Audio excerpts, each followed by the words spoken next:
વડોદરાના આજવા રોડ પર આવેલી શ્રીજી આશ્રય સોસાયટીમાં દશામાની સ્થાપનાને લઈને વિવાદ સામે આવ્યો છે। ફ્લેટમાં દશામાની સ્થાપના કરી દર્શન માટે બહારથી ભક્તોને આમંત્રણ આપવામાં આવતા સોસાયટીમાં સેંકડો લોકોની અવરજવરથી રહીશોમાં રોષ ફેલાયો છે। અજાણ્યા લોકોની અવરજવરથી સુરક્ષાને લઈને સવાલો ઉઠતા રહીશોએ સેવકોને ટોકતા મામલો વધુ ગરમાયો હતો। હિમાની માસી અને તેમના સમર્થકો સામે રહીશોએ વિરોધ નોંધાવ્યો છે। રહીશો સાથે હાથાપાઈ થઈ હોવાના આક્ષેપો વચ્ચે સોસાયટીના રહીશો પોલીસ મથકે પહોંચ્યા હતા। ત્યાં રહીશોનો આક્ષેપ છે કે 6 મહિના અગાઉ પણ બાપોદ પોલીસને લેખિત રજૂઆત કરવામાં આવી હતી, છતાં કોઈ કાર્યવાહી કરવામાં આવી નથી। હાલ પોતાના જ ઘરમાં અસુરક્ષિત હોવાનો રહીશો દ્વારા દાવો કરવામાં આવી રહ્યો છે।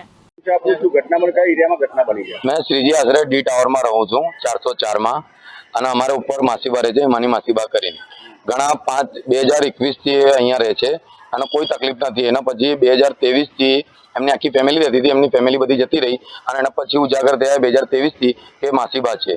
આના પછી ધીરે ધીરે ગણપતિ લાયા। ગણપતિમાં એમના જોડે એક સાધુ આવતા હતા, એમના જોડે કંઈક બનાવ બન્યો હશે। એના પછી ધીરે ધીરે ગણપતિ ચાવવા માંડ્યા। એના પછી ધીરે ધીરે અમારા લોકોને પબ્લિક એટલી બધી આવે એટલે અમે હેરાન થઈએ, તો અમારા પર મારામારી ને બધું થતું હતું।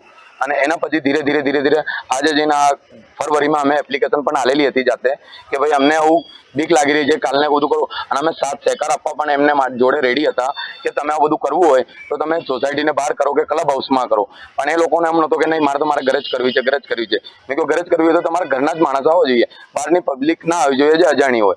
તો એના પછી આપણે કરવા દીધું, બધું થયું, આપણે કોઈ તકલીફ નથી। આજે ત્રીજો ચોથો દાડો છે અને કાલથી એમને ગાળામાં ગાળીને બધું ચાલુ થઈ ગયું એમનું। અને હવે તો આજે મારામારી પર આવી ગયા, લેડીઝો પર હાથ ઉપાડવા માંડ્યા। બહારથી એમના જે